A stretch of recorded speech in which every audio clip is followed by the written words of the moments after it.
Hi everybody. Today we're going to be talking about Timothy Corrigan's Defining Adaptation as included in the Oxford Handbook of Adaptation Studies, edited by Thomas Leach. It's a really useful and complex article with a lot of valuable information, so let's get started. So Corrigan's really concerned with kind of going over the history of adaptation and sort of giving an overview on the various ways that we can approach adaptation and the different frameworks we can apply to adaptation theory. He opens up with what he terms a tripartite framework, which is three different perspectives that we can take when considering adaptation. The first of which is approaching adaptation as a process. And he writes that as such, an adaptation as process might refer to the omissions and additions made in representing, for instance, a particular historical event in a novel or the adjustments necessary for an individual move from one culture to another. So when thinking about it as a process, you're really concerned with additive or subtractive patterns of adaptation and the sort of relationship between the two narratives and the changes that are made. The second perspective is approaching adaptation as a product, and this would describe adaptation as the product produced by the process, such as the compositional blend of historical and fictional elements in a novel, or the modified habits or personal traits and identity resulting from an individual's changed environment. And then the last approach is a little bit different from both, and it's considering adaptation as an act of reception in which the reading or viewing of that work is actively adapted as a specific form of enjoyment and understanding. So this is understanding adaptation in a far more individualized framework rather than something that's more institutionalized or systemic, considering it the relationship of reader to text as adaptation. So at this point, Corrigan moves on to a very in-depth history of adaptation, the various approaches, almost very Foucauldian. He's sort of going through an archaeology of adaptation. And he isolates three general forms of adaptation with which we can start thinking about these various frameworks. The first of which is a sociological and scientific approach. The second would be theological and mythological. And the third would be textual and representational. So the first, what we might term an evolutionary mindset, is frameworks of adaptation that really borrow a lot from Darwinism or Darwinian theories of evolution. And Corrigan writes that the most widespread version of these models adapts from the Darwinian scheme, quite metatextually that is. And since the 19th century has often dominated discussions of adaptation, described as a process by which different biological forms succeed each other as part of an evolutionary narrative of physical survival and advancement. We might be a little bit familiar with this concept of adaptation as evolution, specifically in our post-Blade Runner conversations, where we start thinking of maybe the source text as an ancestor or parent, and the adaptive text as offspring or child, and sort of tracing maybe a genealogy between the two in a very biological way. And Robert Stam and Linda Hutchian, who are two of the most prominent scholars in adaptation theory, suggest that, hybrids and mutations, they remain suggestive forms and metaphors for discussing adaptation within a scientific model. So of course we are kind of familiar with this concept of maybe mutation or hybridization when considering the relationship between Blade Runner and Blade Runner 2049. So obviously these sociological or scientific frameworks have a lot of merit when considering adaptive frameworks. The second approach is mythological. And it is at this point that Corrigan cites an 18th century writer, Giambattista Vico, who famously describes that, or suggests that the emergence of poetry in human civilization arose from a human need to adapt the sounds and experiences of the natural world within the human system of language. And as this is maybe considered the earliest adaptive framework that we may have in human history. And of course it comes from these mythological roots because at their base, Corrigan writes, mythologies can also be seen as forms and methods for adapting natural and human crises and mysteries to comprehensible imagistic and narrative forms, while concomitantly illustrating the way different mythologies have been transposed across various cultures and historical periods. So it's very much this notion of adapting natural human crises to comprehensible imagistic and narrative forms that lends itself really well to adaptation theory and provide a really useful framework for considering the relationship between a source text and the adaptive text that's sort of brought about from it. Next, Corrigan goes into representational frameworks, which borrow a lot from the language of rhetoric and composition in terms of how we might understand adaptive frameworks. And Corrigan discusses how these sort of new understandings based on textual analogies emerge from a mythological understanding of adaptation. And that's really through the rise of biblical hermeneutics, wherein readers were no longer considered passive in relationship to the text, but rather active. They deliberately shaped and interpreted the material, producing a sort of new meaning or definition of the text. And so this more active and critical engagement by scholarly and often secular readers in relationship to the Bible amounts to a more productive interpretation of Scripture and other texts that's not as much commentary as it is criticism. And as such, more subjective textual and intellectual adaptations of a primary work became more commonplace in society. So, of course, this historical shift in textual reading leads us right into representational frameworks that apply these textual analogies to adaptation theory based on new understandings of readership.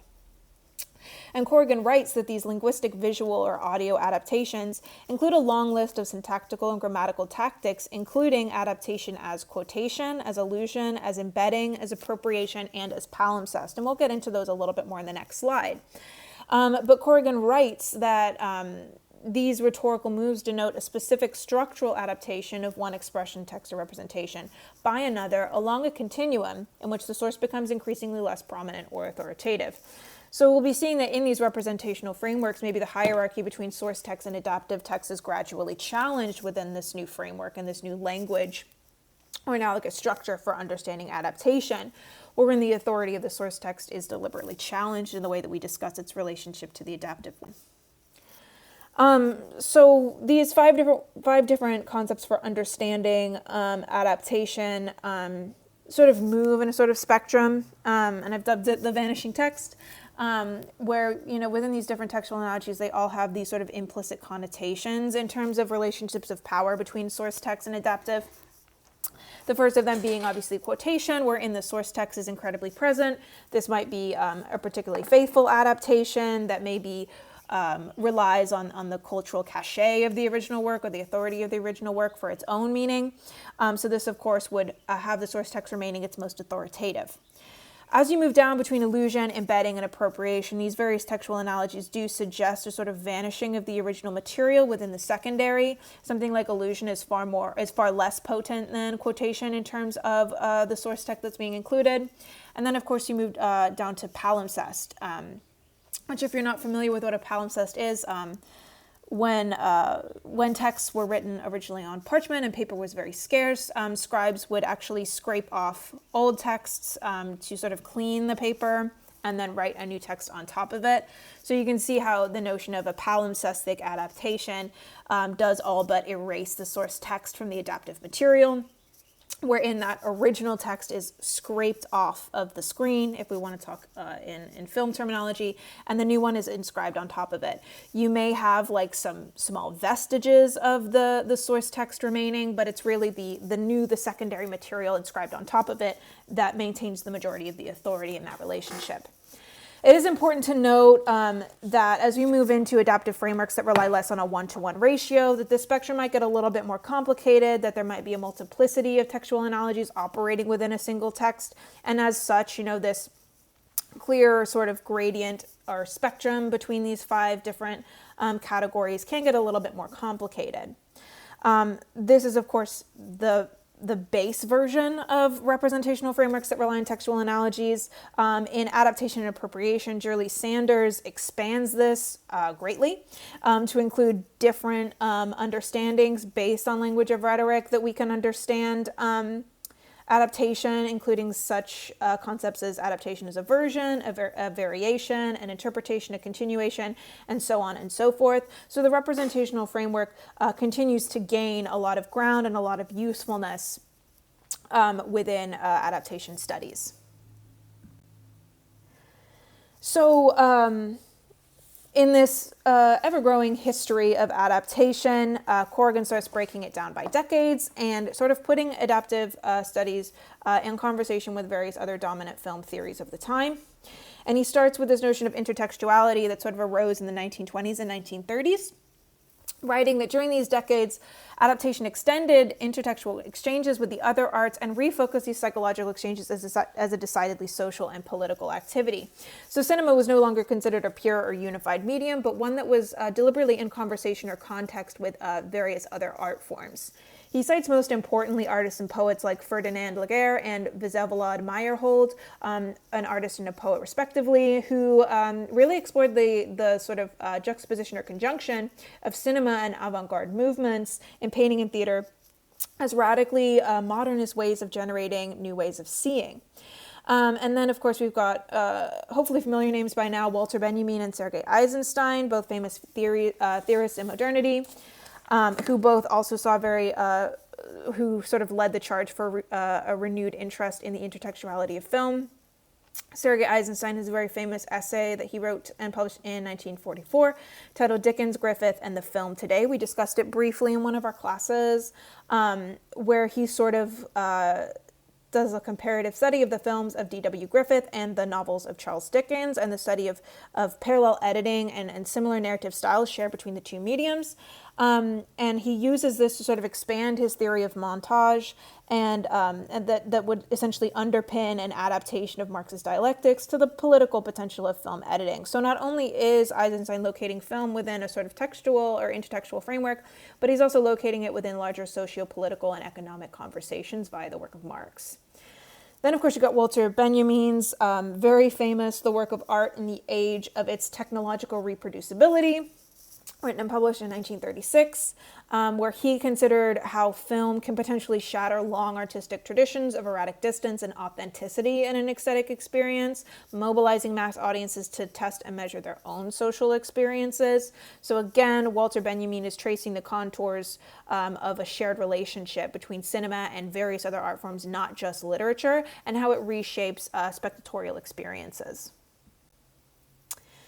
Post-war cinema and the auteur is the next rise in new understandings of cinema's intertextuality in relationship to other mediums, specifically literature, we might say, within this framework. Following World War II, issues about and definitions of adaptation moved even more visibly to the centers of movie culture, redirecting debates about adaptation towards questions of authorial agency and cinematic specificity. There are two major writers that Corrigan's going to cite here, Alexandre Astruc, who coined the term camera stylo, which means camera pen in French. Astruc might be considered the sort of father of auteur theory, which was sort of founded and born from the pages of Cahiers du Cinéma, which is why I have the covers there. And Astruc's notion of the camera pen was sort of how he wanted to understand film directors as writers, as novelists, writing that, a filmmaker's ideas and thoughts are expressed exactly as in the contemporary essay or novel. So there is, again, a sense of equalization between cinema and the literary medium. George Bluestone, who we have read earlier in class, his essay, The Limits of Novel, Limits of Film, comes from this book, Novels into Film. And as we're quite familiar with Bluestone, he is sort of interested in a process of differentiation where he traces the distinctions and specificities that allow literature and film to represent different modes of consciousness and representational strategies. And I think he might suggest ultimately that cinema might be the more profound art form in terms of generating a pure experience of narration, of perception, and emotion. André Bazin is another very important writer in adaptation studies, and Corrigan does trace some of the major thoughts that he shares. Corrigan writes that no critical work during the period considers and measures adaptation with more subtlety, sophistication, and insight than that of André Bazin. So he's very much a big fan of André. And Bazin introduces yet another tripartite framework for how we might understand adaptation, introducing three different conceptions of adaptation within three different pieces of writing. The first and the third are both from his book, What is Cinema? So the first is understanding adaptation as transformation, which he introduces within theater and cinema. And Bazin directly sort of provides a counterpoint to George Bluestone's method of differentiation as a sort of hierarchical structure, suggesting that the specificity of differences between specifically in his essay theater and film does not suggest that one form might be more developed or sophisticated than the other, but instead that they have different advantages when it comes to narrative style. Then he's got this notion of digest, which arises from his article Adaptation of the Cinema of Digest, which at the time was a really radical concept of adaptation, because he divorces this notion of adaptation as something that has to have an investment in fidelity to the original text or story. And he might, in fact, be the first person to introduce this concept of not judging adaptation by its faithfulness, and that adaptation might be able to explore the multiple variations on core myth stories or narratives, and explore the sort of heterogeneity that comes about from a single story. The last one is this concept of refraction, which he discusses through his analysis of Robert Bresson's Diary of a Country Priest, describing the film as a dialectic between cinema and literature that includes all that the novel has to offer, plus its refraction into cinema. So for Bazin, refraction divorces this concept of an adaptive text as a copy or duplicate of the original, and instead considers it as a completely new aesthetic creation, the novel or original text multiplied by the cinema. So again, he's introducing these concepts of multiplicity to adaptive frameworks. For Bazin, refraction becomes a symbiotic multiplication of forms, and he introduces this term aesthetic biology. So we've almost got this return to an evolutionary or scientific framework for understanding adaptation studies through Bazin's concept of refraction. In the 1980s, we did see a resurgence in adaptive studies. During the 60s and 70s, a lot of theoretical movements essentially marginalized adaptation studies, such as the work of the post-structuralists, who emphasized semiotic, psychoanalytic, and ideological positions to film that were no longer interested in adaptive frameworks. However, in the 1980s, we did see a resurgence, and Corrigan writes that these definitions of models of adaptation in the 1980s actually built specifically on semiotic perspectives, refining and exploring these theoretical foundations popularized in the preceding decades, even though those foundations might have marginalized adaptation theory. He does cite Dudley Andrews' Adaptation, but as Ryan is doing a presentation on that reading, I will simply gloss over it. But he does introduce Deborah Cartel's Adaptations from Text to Screen to Text, who introduces a new taxonomy of adaptation, but she considers adaptation as both transpositions, commentaries, and analogs. She identifies transpositions as adaptations moving from one semiotic system to another, so literature to film. As commentaries, adaptations might dramatize the encounter between two texts or contexts as a way to draw out specific meanings in the source text, and as analogs, which are adaptations that suggest certain homologous relations or connections between two different works. Lastly, he also cites Robert Stam in his article Beyond Fidelity, The Dialogics of Adaptation, who borrows a dialectical framework a la Mikhail Bakhtin to understand the intertextual dialogism that's present in adaptive works and the relationship between a source and adaptive text. As we move into the 21st century, there's new concepts of not only what film can be, but what adaptation can be with these various new media that's sort of evolving in this current century. And Corrigan writes that recent perspectives have additionally investigated the layering of different adaptive textualities as intermedialities, the use of more flexible models of adaptation as translation, and the elaboration of reading and viewing as adaptive activities themselves are all indications of the increasing relevancy and energy in the field. So adaptation studies is continuing to gain momentum as it moves into the 21st century. He cites two major readings from this time period. The first is Thomas Leach's 12 Fallacies in Contemporary Adaptation Theory, which is a really important work. It's very dense. I don't have time to get into the specifics now, but he's pointing out sort of the main issues in 21st century adaptation theory and things that need to be overcome if the field is to succeed. He also cites Simone Murray's The Adaptation Industry, the Cultural Economy of Contemporary Literary Adaptation. And Murray takes a far more sociocultural standpoint, calling for a materialization of adaptation theory that moves beyond aesthetic evaluations of adaptive text to understand adaptation within its social and cultural context. So the sort of external or social pressures that might shape an adaptive text as not as moving beyond the one-to-one relationship between source text and adaptive material. We then move into this notion of participatory culture, which I think we all might be a little bit more familiar with in our digital landscape. And Corrigan writes that intermediality and transmediality have become key terms in defining adaptation today, opening up adaptation studies more visibly than ever to its impact and influence in performance studies, musical, political activity, and numerous other social and cultural platforms. And he cites three major readings that come from this notion of participatory culture and this sort of emerging notion of transmediality. The first of which is Lawrence Lessig's Remix, And most importantly, his concept of reading as rewriting, which might call back to the notion of biblical hermeneutics that spurred textual representational frameworks of adaptation, where he considered reading as an active process, where writerly engagements make obsolete old-fashioned claims for copyright protection of source text, reminding us that, reading is an adaptive process, and that reading can radically change and break the text from its original meaning in a way that is adaptive in itself.